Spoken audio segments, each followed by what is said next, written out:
سلام. تا حالا دیدید آدمای قدرتمند بحث کنن؟ بحث کردن خیلی وقتا ضعف نیست، ولی قدرت هم نیست، چون توی بحث هدف قانع کردنه، اما نتیجه معمولاً لجبازتر شدن آدم هست.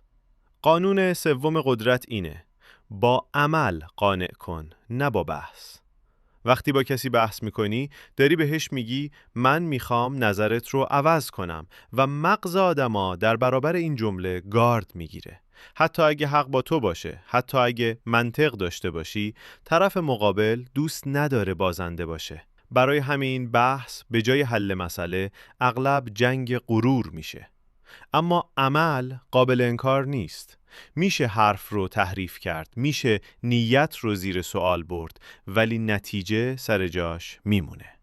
وقتی کارت جواب بده نیازی به توضیح نداری، نیازی به دفاع نداری، واقعیت به جای تو حرف میزنه.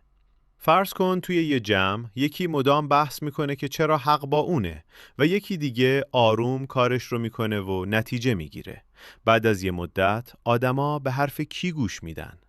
این قانون نمیگه هیچ وقت حرف نزن، میگه انرژیت رو جایی خرج کن که نتیجه داره.